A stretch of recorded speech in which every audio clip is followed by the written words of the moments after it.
The following tutorial is brought to you by WholeLoops.com.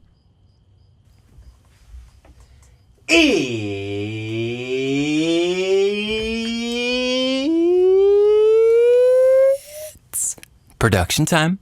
I'm Reid Stefan, Realest puppet in the game.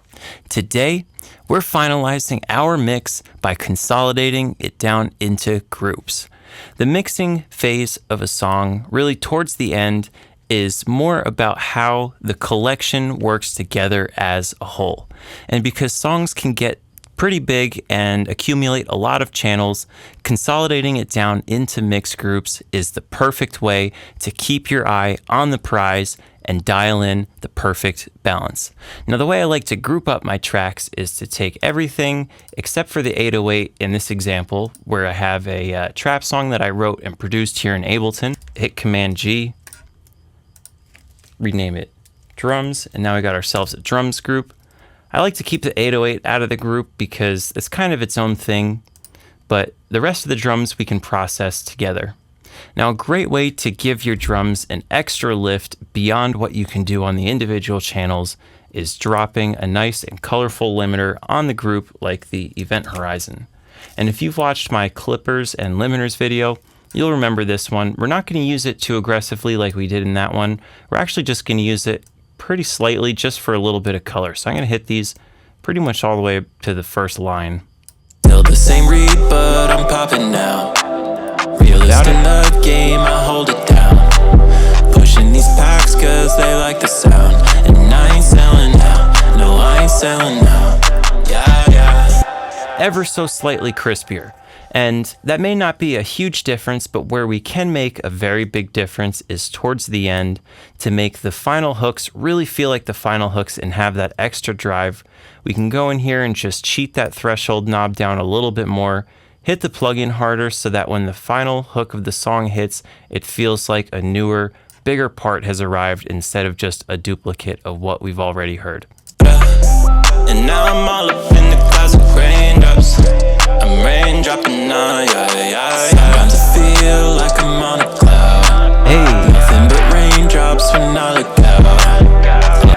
And hitting the threshold even harder means we're adding even more color to these drums, which gives us just that little extra boost in power that made it feel like a bigger part of the song has arrived.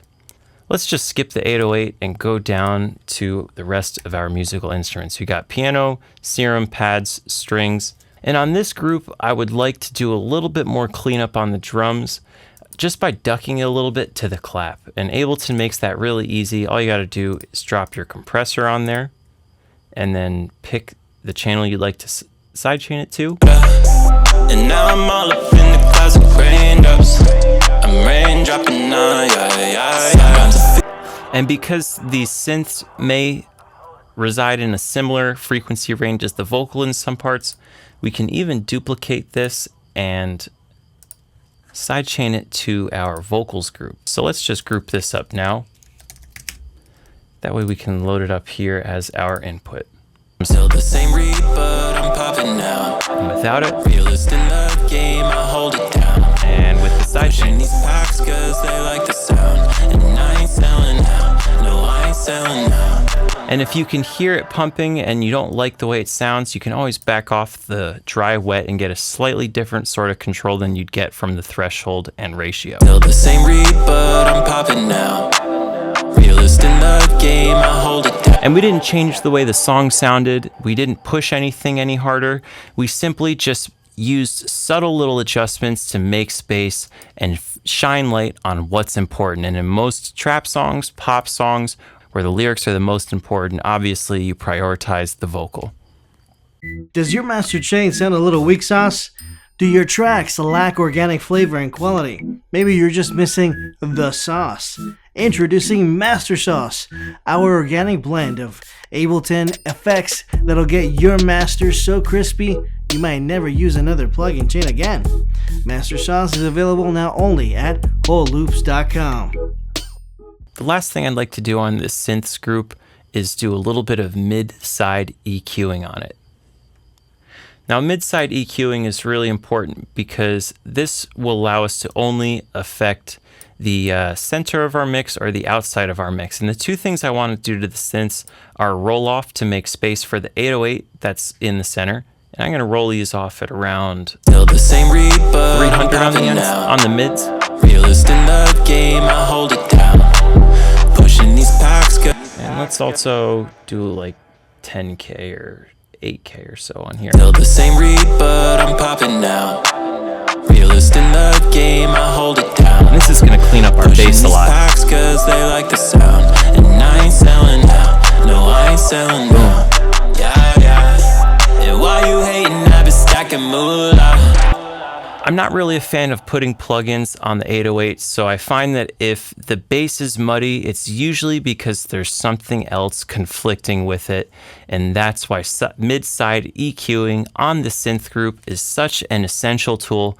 You don't have to do filtering with it. You can also use mid-side EQing to do some boosting if you have some bright sounds in your instrument, but this whole song is kind of muffled and lo-fi sounding, so I'm just using it to do some filtering. Finally, let's get down to our vocals. Now here on the channel, we got lead vocal sauce and background sauce on the background vocals, but we're gonna drop a limiter on this whole thing. My favorite limiter for the vocals group has been the L2. It really has a great color to it. This isn't one of those limiters that's transparent. This is definitely one of those limiters that has a tone to it. And even without the sliders pulling down and doing any attenuation, just having the plugin on here offers a subtle boost. Let's check it out. Still the same Reid, but I'm popping now. Without it, Realest in the game, I hold it down. back on. Pushing these packs 'cause they like the sound. And Not adding anything, but still in the mix, it's adding a whole lot. We can even get more character out of it by speeding up the attack and pulling down the threshold till we hit the still the attenuation, same Reid, but I'm popping now. pulling the output down too. Still the same Reid, but I'm popping now. This is really how we're picking how much of the limiting effect we're adding to our acapella, and this can really shove the vocal in the listener's face, or of course if you overdo it, make it seem like you messed up in the mixing phase pretty badly. Still the same Reid, but I'm popping now. Realest in the game, I hold it down. Without it, Pushing these packs 'cause they like the sound. And I ain't selling now. No, I ain't selling now. Yeah, yeah. And why you hating? I been stacking moolah. back off. And I could slow down, but won't do that to ya. Hey, And I could cool it, but I'm really too hot. yeah. Too hot, yeah, yeah, yeah. Sometimes I feel like I'm on a cloud. That really sounds like the sauce to me. Well, there you have it. Those are my simple tricks for using groups to enhance your final mix. I hope you found the tips and tricks in this tutorial useful, and I'll catch you guys next time with another video. Peace out.